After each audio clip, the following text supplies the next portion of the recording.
popular webinars that we have throughout the year. It is the last webinar of the academic year 2.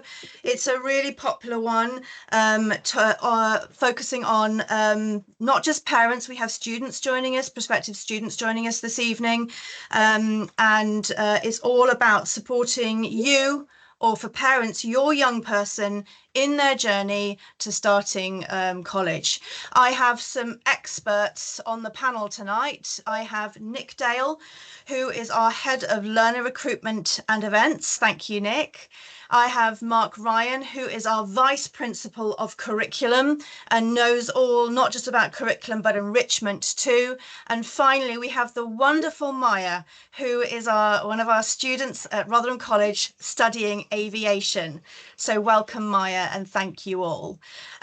First of all, can I start and ask questions of Nick? And the first thing I really want to ask you, Nick, if you could just give a little short summary, is a brief overview of what will happen over the next few months and the most important things that learners will need for enrolment. Thank you, Nick.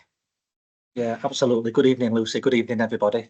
So I'll just start off with some key dates and milestones, if that's okay. So hopefully by now, your young person will have accepted their place. They may have attended our Tasty Days this week, which we've had 1,200 students attend, which has been amazing to see. So in terms of what will happen next is we will send out some communications about enrolment. Enrolment is broken up into 2 parts. The first part is online, and that will go out round about mid-July.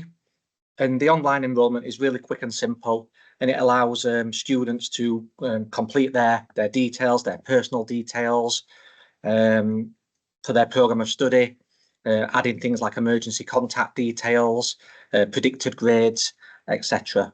But really quite simple to complete. We then have GCSE results day, which will this year be on the 21st of August, and that is when our face-to-face enrolment will start. So each young person will be given a date and a time, a slot to attend. So basically we can verify their results, we can provide some extra advice and guidance, some extra support, and basically make sure that we're enrolling them onto the right course and level. And at that point, they will also receive their college timetable, and they will receive their college ID badge as well. On results day as well, we'll have drop-in sessions available. So if any students or parents are concerned about the results, then we are available all day on that day to provide extra advice and support.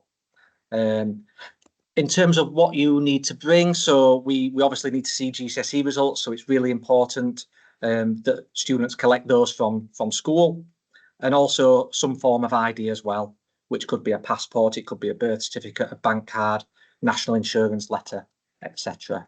They're the key things that we would need, Lucy, for enrolment. Has that answered your first question? I think so, Nick. Thank you very, very much. Is there one thing that people tend to forget when they come to enrolment? Is there one thing that if you could remind everyone to really consider when it comes to that enrolment, what they need to do, whether that be pre-enrolment or during enrolment? What is the most crucial thing for you? Apart from plenty of enthusiasm and brain power, I would say those GCSE results and that ID, because we cannot enrol anybody without those. We don't want to set anybody up to fail by putting them on the wrong course, which is why those previous qualifications and GCSE results, etc., are really, really important. So they're the main things. Fab. Thank you very much, Nick. Right, Mark, over to you. What should a student, or if a parent's listening on this webinar, expect in their first few weeks of college life, Mark? Afternoon, evening, everyone. Hope that you're all well. And again, welcome to this webinar. When a student comes to us in September, we've elongated our induction process for the students, ensuring that their process and their transition into our college, our campuses, is supported effectively and efficiently. We've broken the first 7-8 weeks up, where we have themes through those periods. So as they've gone through the enrolment process, as Nick has just alluded to, in week 1, we create an induction week. And this induction week will mirror their timetable, but it will have a focus on the tutor groups, the groups coming together, the groups that they'll be working with and learning with over the next 36 weeks, and in their areas that they're going to be studying in and working in and developing their skills for their future careers. So that will be the classrooms, the corridors, the workshops, the salons, the kitchens, whichever area of study your child and the students are going to be studying in. They'll do tours around the spaces that they'll be working in: fire exit toilets, refectories, which is the most important place where we get fed. So they'll understand that space. They'll understand where they can get student support. So things like additional learning support, finance, careers, advice, guidance, opportunities for part-time jobs, if it's work experience, if it's mentorship, wanting to join a club where they can access their teachers, their course leaders. Within that, we'll also look at developing them and getting them into Navigate. Now, Navigate is a tool that we use, which is a really cool tool that our students and our staff are heavily and actively engaged in. And what this tool does, it allows the students to, over the 36 weeks, the 72 weeks, however long they're going to be with us as students, to understand, see what activities that they've done outside of the classroom that's adding value to them as young people. So it could be around guest speakers and reflection on their skills that they've acquired or seen that they might need to develop from that guest speaker, from a trip and visit, from a work experience, from a placement, from specific enrichment activities that they've been engaging in. So what that tool is doing is allowing them to constantly reflect and review what value that they've acquired in addition to what would be their main program. So if it's construction, or if it's sport, or public services, or catering hospitality, there's an example. We have a tool called Century Tech as well, which allows the students to continue to develop their maths and English, which is it's a platform that allows students to identify the nuggets and strengths of whether it's maths or English or both. And as an example, a student who might not be great at multiplication of fractions will be able to use the Century Tech tool to continue to develop that. And the students that will need to continue to resit their GCSE English and/or maths because they've not acquired a 4 or better, they will be constantly utilising that tool as well. As we progress through the week, we'll have things such as sign-up week, which will be to clubs, to societies that students can get engaged in. And again, that enriches their experience whilst in college. And again, that might be becoming part of the student council. We have a let us know what you think week, so kind of how you're getting on, how you're settling in, what's your thoughts so far. So very much a reflection type activity. Within that, we've got parents that can come in and they can start to ask questions or acquire support, or what's next after kind of week 2, week 3, as we lead into the next 34 weeks. We have a swap don't drop week. So a student might come in and they might enroll to a specific program. They might have thought this is what it's going to be, or this is what I'm going to do. But actually, once the reality is hit and they're in that space, actually, I didn't want to be a bricklayer. I wanted to be a barber. I wanted to go into nails. So we get the opportunity for that, because not every student at 16, not every young person knows at 16 what it is exactly what they want to do. So all this sort of, we're in week 4 right now, this process allowing the young person, your child, to access this opportunity to make, effective decisions. Because as I said, at 16, we don't all know what we want to do. We then talk about Be Kind in October, so thinking about ourselves and reflection on ourselves. And then we're moving to the careers and skills industry weeks, and higher skills industry weeks, where we'll be looking at what employers that we work with, stakeholders that we work with as a college, and how them employers can add value to what your child, the students are undertaking at college, which could be careers, occupations in them specific pathways, mock interviews, workshops, skills for employment, an actual focus on English and maths and why it might be important. And so that will be the first 6, 7, 8 weeks of college. So there'll be lots of moving around, lots of sort of settling in, acquiring what assessments will be taking place over the period of time during their time at college, the type of learning that will be happening, how they complete work, and the big holistic elements that I've spoke about as well. So that takes you to the sort of 7-8 weeks that we've got, Lucy. Fantastic. And we found that when we launched this induction weeks program last year, it was a huge benefit for learners, wasn't it? It was the first time that we've ever done an intensive 7-8 week program, induction program, and it really gave all our learners that chance to integrate fully into all aspects of college life and feel like they've put their got a real good grounding from the very, very start of their time with us, which was a huge benefit. Now, actually, let's hear from one of the students themselves. So Maya, she can tell us exactly how she feels about her time at college. So just to get me correct, Maya, when did you start college with us? Hi, Lucy. Thank you for having me. So I started last September, and I guess I was kind of scared when I first started. It was new. I didn't have any friends. I was kind of like, oh my gosh, what is it gonna be like? But I kind of just came in on the first day, and it was very chilled. I guess that's kind of like the whole induction thing. And I remember on the first day I just got to meet my tutors.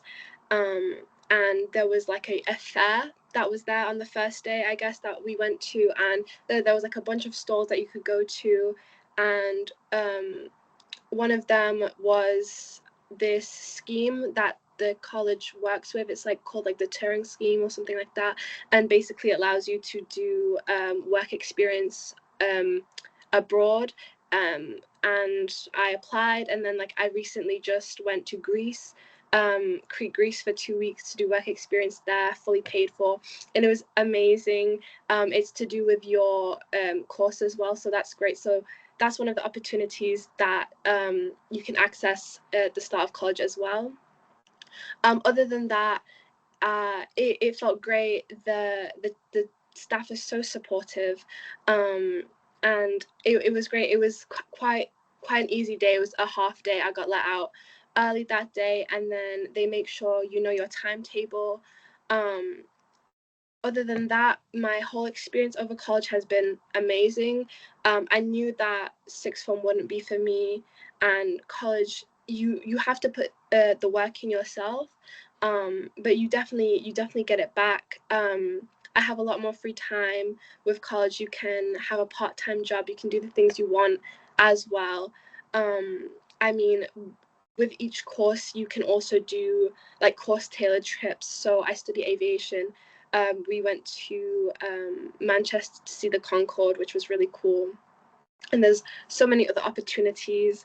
In general college life, you have opportunities to be a student ambassador as well, which I do, and you also get paid for it, which is really cool. I think like when you do it in like sixth form, for example, that's not something that happens, and it's great. I wouldn't be here representing the college if I didn't think my experience was good.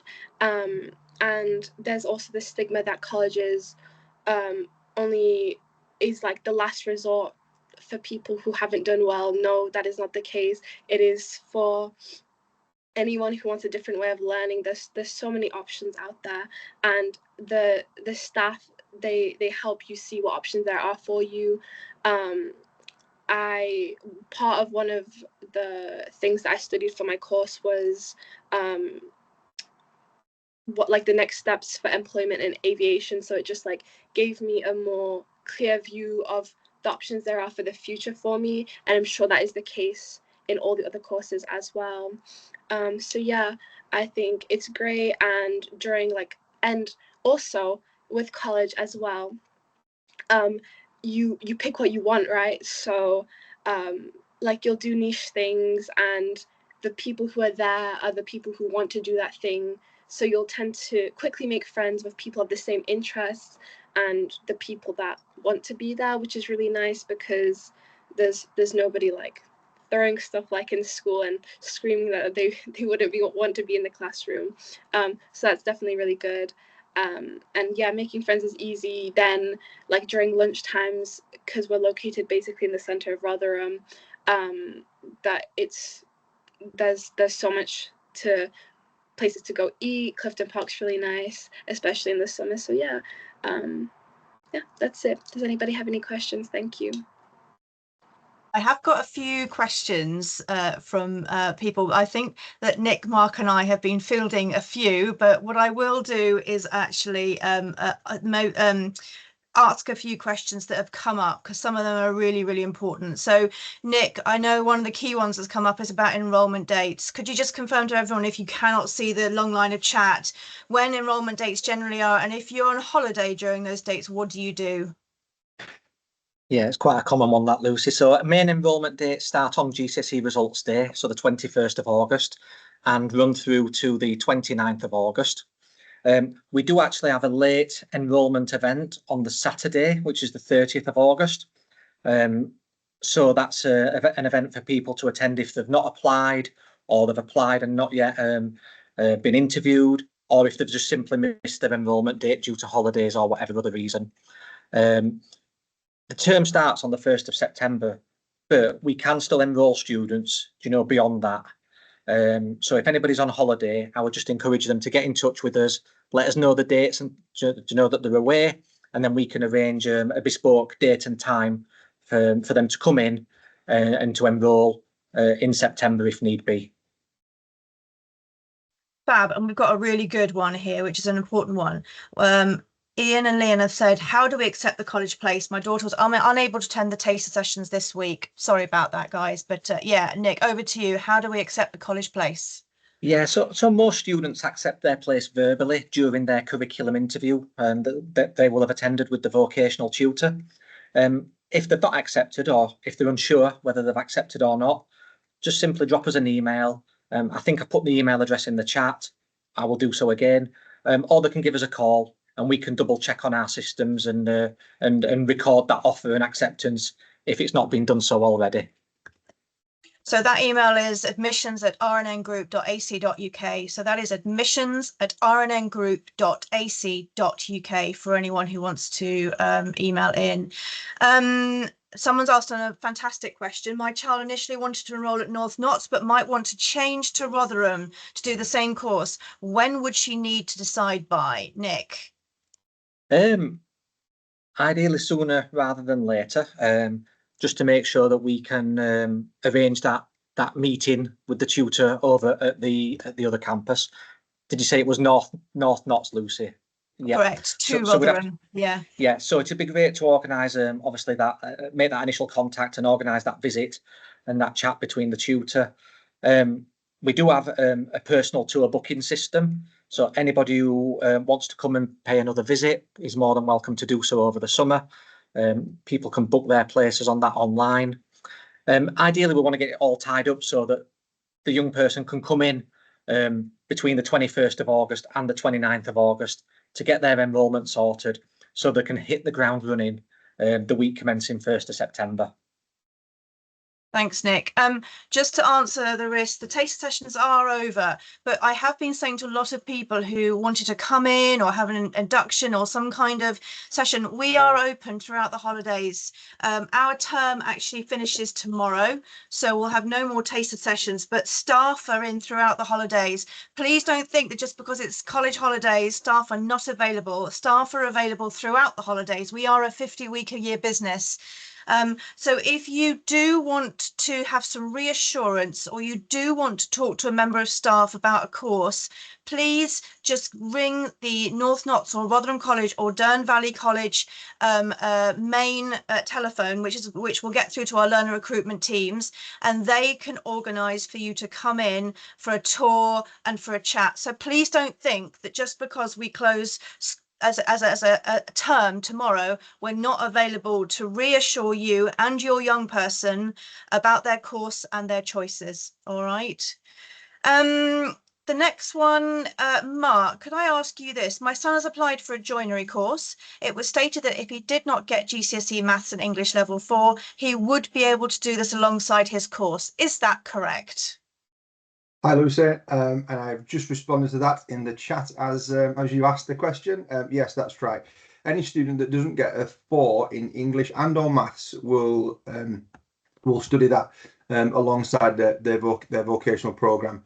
Whatever college you go to, whether it's Selby, Wakefield, Barnsley, Thomas Rotherham, Doncaster, Sheffield, whichever, if you don't have a 4 in English and Maths, you will resit your GCSE alongside your study programme.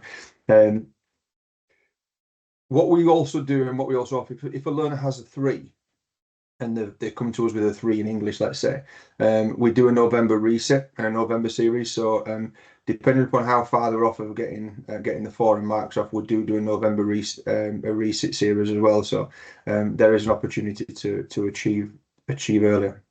Fingers crossed. Thanks, Mark. A few more quick questions have come in. So fees and uniform. The college and department vocational area will let you know about payment for fees and uniform, all right? What else? The other question was about we are away the day of results. What can we do? The best thing to do, please correct me if I'm wrong, Nick, is to actually ring in your results if possible, to let us know, to confirm that place. Is that correct, Nick? Yeah, or email Lucy, and then we can arrange an alternative date and time to do the first face-to-face element. Just want to reassure people that they will still have a place with us if they can't make their enrolment dates due to holidays or other things. Fantastic, thank you. Other questions that have been asked off chat that I'm going to ask is Maya. You did a brilliant job talking about your experiences, but could you just let everyone know what a college day is like, just the structure of the college day, so parents and students know what to expect for the day from start to finish and approximate timings, please? Yeah, of course. So I live in Sheffield, so for me, my day started very early. It was like 5:30, trying to get the tram. It took an hour for me to get to college, but it's okay. So my day started at 9 o'clock, and I'd go to my first lesson. So I was in college 2 days a week. For the first day, it was 9 till 4, and for the second day, it was 9 till 2. So the first day looked like I'd have a lesson, and it was like 9 till 10:45, and then I'd have a 15-minute break, and then where you can leave the campus, you can do anything you want, and then after that break we'd have another lesson, and it was from 11 till 12, and then from 12 till 1 it was lunch, and then there was 2 more sessions with another 15-minute break in the middle of that. So that was like the first day. And during lunch, then usually we just went to Tesco, went to the park. That was that. And usually my lessons personally, because it was coursework based, looked like the teacher presenting, and then for like the first few lessons, we gather information, we make notes, and then according to what she's just taught, we would do assignment work according to that, and the assignments we do would be different things. So it could be group projects, group presentations that we'd have to work on and then present. There was some role play that we had to do, so we'd have to make our own speech and then present that. We've done websites before, we've done reports, leaflets. There's a whole bunch of stuff. We've also done like practical things, such as like CPR. We did that, which was pretty cool during one of our lessons. And then the second day for me looked like same, coming in at 9, having a lesson, there would be a break, and we also had maths on top of that, so that would be on the second day. And yeah, that's kind of what a normal day at college would look like for me. I'd end up at a 4 or 2, and it was pretty chill. I mean, for me, it wasn't like people at sixth form who had some free periods. I didn't have free periods, but I think the lunch is long enough, and if I'm not coming in every single day, that's completely fine. So yeah, that's what a normal day looked like. Thank you. Thanks, Maya. Another parent asked a really good question. If my child doesn't get the grades they need for the course, can they still attend college, or do they go through the apprenticeship route? Mark, if you don't mind answering that one. I was trying to unmute myself. When it comes to enrolment, whatever college you work at, we have students that come to us through the door with their GCSEs. Some students have surpassed where they thought they were going to be. Other students achieve what they thought they were going to achieve, and other students don't get what they hoped for. And whatever outcome your child enters the college with, we will sit as a team within that vocational space, and we have a careers advice and guidance team as well that can sit and can talk to your child, your young person, and yourself around what options and opportunities are there available. Whether we move a learner because they've surpassed their grades and then move to achieve a level 3 space within a specific vocational area, or we have to think and consider dropping them from what they thought were going to be level 3 to a level 2 because they didn't acquire the entry requirements, and it might be they take that extra 1 year to progress up to level 3 whilst maybe studying for their English because they didn't achieve their English. So whatever your child or your young person achieves in August, please do still attend that enrolment schedule that you've been provided or presented with, and from then you've got a plethora of different teams that can support, advise and guide you and your young person, your child, to ensure that we provide the best opportunity and the right course for right learning for your child, young person. And the question was around apprenticeships. If apprenticeships is the thing, then we can support that. But what we also have to remember is that an apprenticeship is a job. So just like any job that's out there that anybody applies for, you're applying for that job. That job comes with training, which is the apprenticeship, which might be the day release, a block release. So the best bit of advice I can provide right now is tell your child, your young person, to relax, enjoy the summer. Do consider what it is that they want to do. If they've got any questions or any thoughts, please do contact us.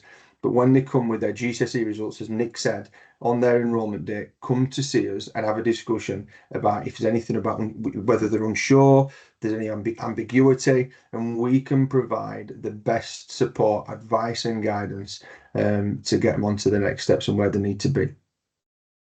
Fab, Mark, thank you. I'm just going to answer a few questions that are coming up at the moment. So about parents being informed, we launched a parent portal last year.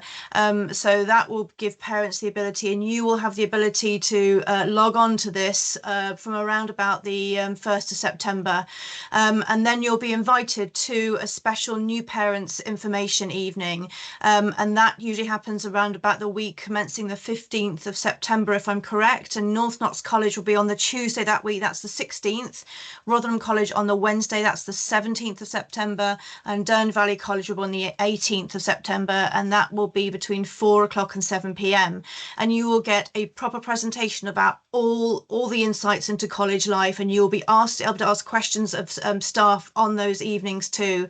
And then you will start to get communicated to just after that week. So you'll be totally up to date with everything regarding your learner and the support that we are offering your learner. And then of course, we are a big believer that there's 3 people that ensures a learner is successful. Us, our staff, teaching them brilliantly well. The learner, their attendance is crucial, really committing to their course, and parental support, family support is crucial. So those 3 things ensure a learner achieves brilliantly well. And then lastly, transport. So the college bus will be starting from the 1st of September again. We have a really good relationship with Zelo. They have an app. You will be able to book onto this from the 1st of September as a transport, but late August. So all learners will be sent the ability to book onto our buses from late August, around about just before enrolment time, to be able to book places on our buses that go both between our colleges and to the surrounding areas too. All right. Next question, Maya.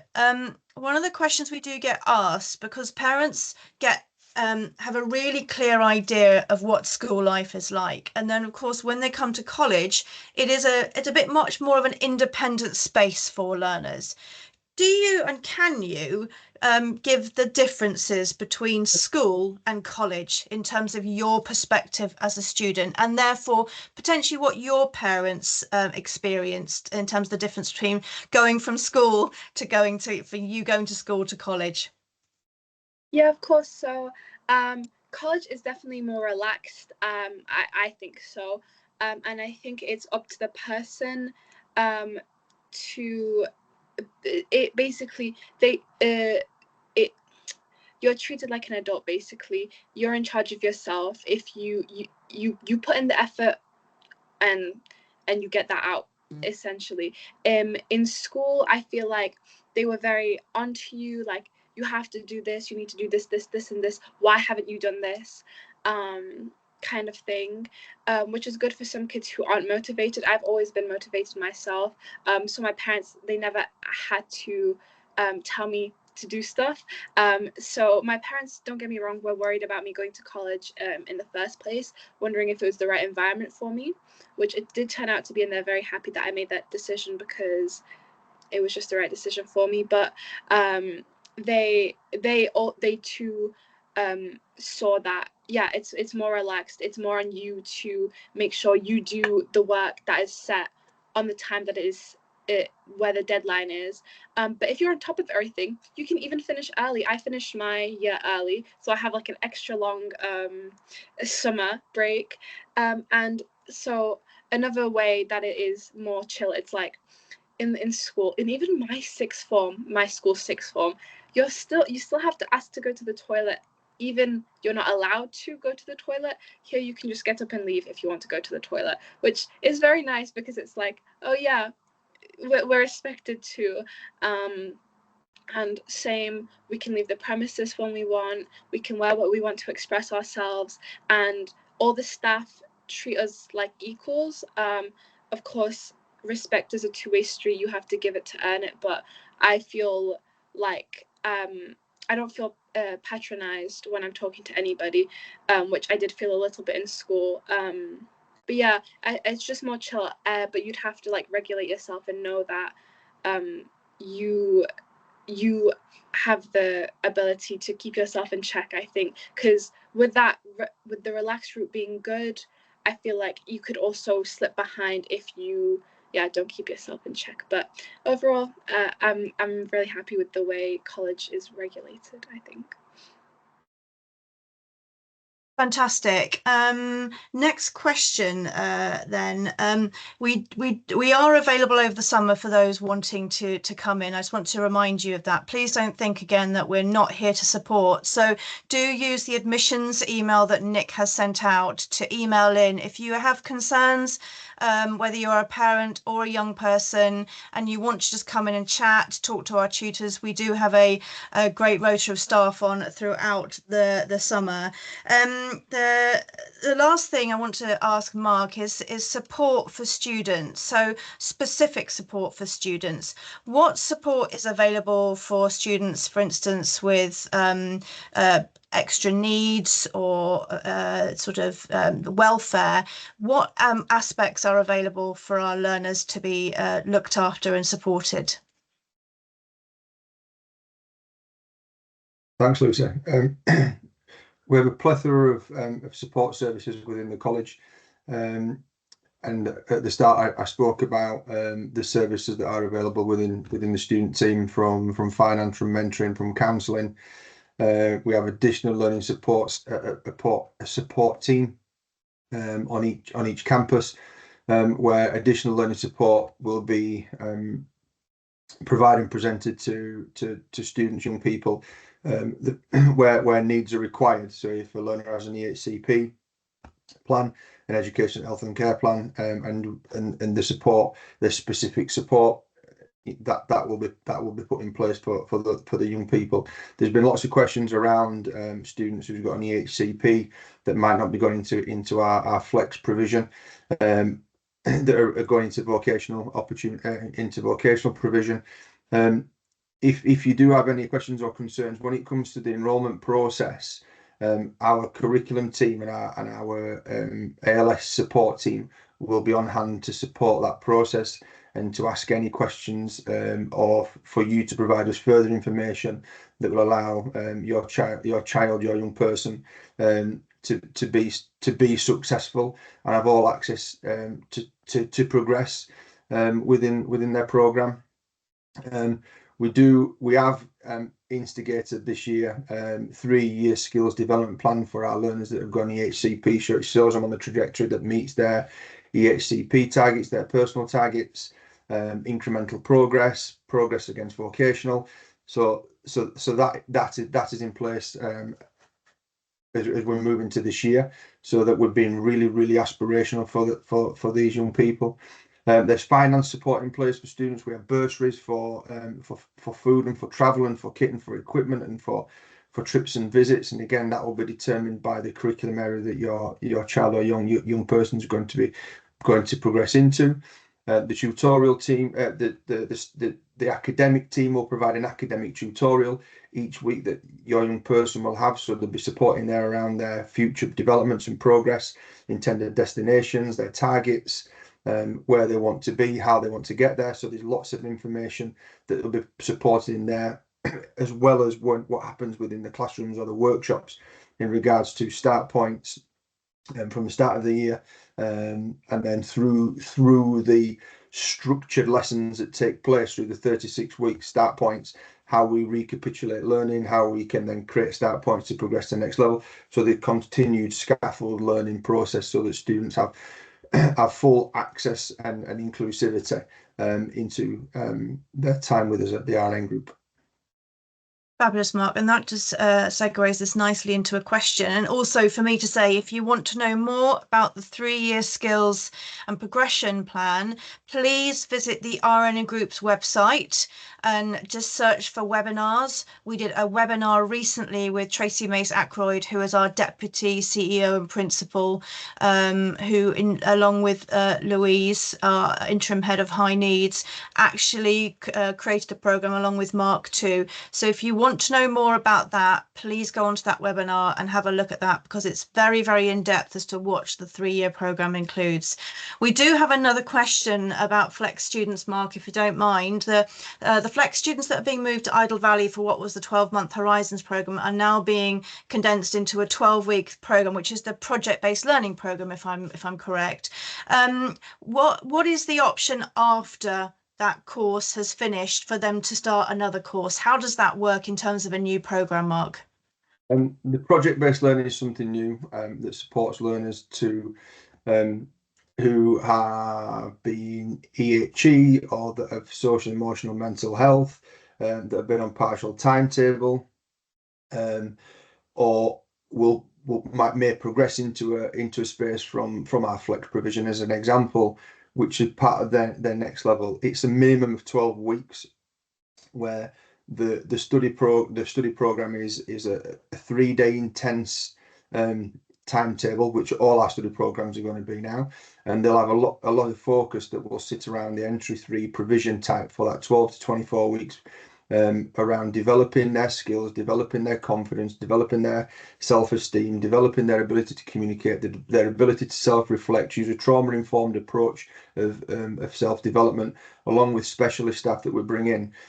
And what we've done within our curriculum design, in particular level 1, is these students, through that project-based opportunity and through the support that they're getting in relation to their next steps and where their interests lie, is we can dovetail them into curriculum spaces where they've got their interests, so we can start to build them up and integrate them into that specific space where we've, over that 12 to 24 weeks, we've developed them skills that allows them to then be successful in vocational. Because what we're finding is, and one of the reasons is that we're finding and seeing more and more students that are coming into the organisation that have been home educated, been off school roll, they've been on partial timetable, they really suffer with anxiety, mental health, the SMH type work, and so as an organisation, we've we've created the curriculum that supports those individuals to have that time and that space to continue to develop self,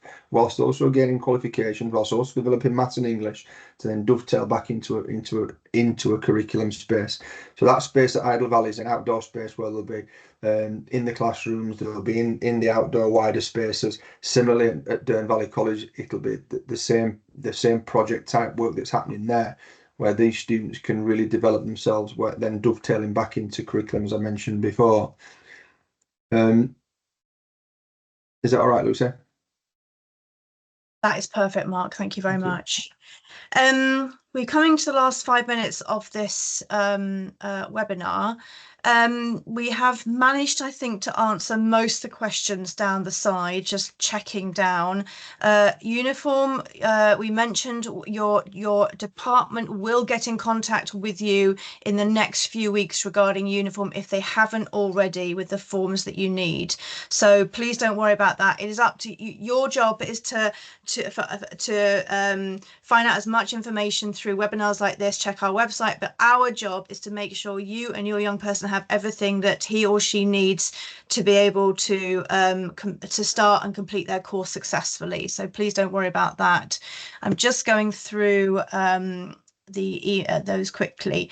Whilst I just go and check that we've answered all these questions, I'm going to ask our three panelists for one piece of advice or a little tip that they would like to give to you as parents or students out there about college life, enrollment generally. It is up to them what advice they're going to give you. And I am going to ask Nick first to give me his pearls of wisdom to tell our webinar guests a bit of information that he would like to impart. I would say just keep on track of dates, keep on track of emails, because I'm a parent of a 16, soon to be 17-year-old, and I have seen his email inbox, and it gives me anxiety. So please, please, please keep an eye on their emails and double check those dates. We do communicate with parents as well. If your child is under 19, you will be copied into all communications. So please remind them, nag them, and support them. That's really good advice, Nick. I can confirm, parents and young people on this call, that emails are not necessarily looked at, because I know our younger generation do prefer WhatsApps and quick messaging systems, and I totally fully appreciate that. But we do need to send out a lot of information, which is not great for short messaging services. So email is crucial. So Nick has made a really, really good point there. Please, please, please do ensure your young person and you are checking emails for dates. Reminder of dates: our enrolment starts the 21st of August, the day of GCSEs. You will be sent an enrolment date. If you can't make it, please just let us know and we will reschedule that. Term starts on the 1st of September. These are the key dates you need to know. And then I think those are, in terms of the key dates, the main things. Mark, your pearl of wisdom for tonight's guests. My advice is enjoy the summer. Smile, and when you come to enroll, embrace absolutely everything that's thrown at you, because the more you experience, the more opportunities you acquire, the bigger your network. So throw yourself into absolutely everything that we've got to offer, and also suggest things that we can support you to increase the offer, and just enjoy yourself, embrace it, smile, laugh. And the more that you're doing that, the more you're enjoying yourself. When you enjoy yourself, when you're doing something, you get more out of it. Thank you, Mark. Really good point. Could I also just reiterate Mark's point? Do ensure your young person takes advantage of everything on offer. It is the way to develop a person, the way to develop power skills. We call them soft skills, transferable skills, those skills that you need in the world of work. So doing lots of enrichment activities in college, and September sign-up week, week commencing the 8th of September, is crucial for that. So yeah, Mark, I totally agree. Thank you ever so much. And finally, Maya, as a student, your pearls of wisdom are gratefully received to our audience now. Thank you. I'll make this quick. So for the students, I would just say within that first week, it might be scary, but just talk to everyone and anyone. You're going to end up meeting so many cool people, making so many friends. And I don't just mean students, I mean teachers as well. Teachers and in general, just like the people there, you can build your network, and it's amazing. The amount of people that I've met that have helped me is crazy, and I would not have gotten to the place I am without just putting myself out there. So for sure, just be confident and talk to absolutely everyone. You never know what they can do for you. And for parents, I would say don't worry and just trust their kids, because it's going to be great for them. That's it. Thank you. Maya, you're amazing. Thank you ever so much. That is it. It's 7:15. It's the end of the webinar. Thank you to Nick, to Mark, and to Maya for your pearls of wisdom and your information. Thank you to our incredible parents who have just given us the most amazing questions that we've been frantically answering. You are all incredible. We love a load of questions. The questions don't stop. This is why we're here over the summer. Email us, ring us. Nick's teams are available throughout the summer, and we are here to help make this the easiest and smoothest transition for you. You should not be worrying. That's our job. Okay, you should be looking forward to the start of a new college experience. All right. So thank you to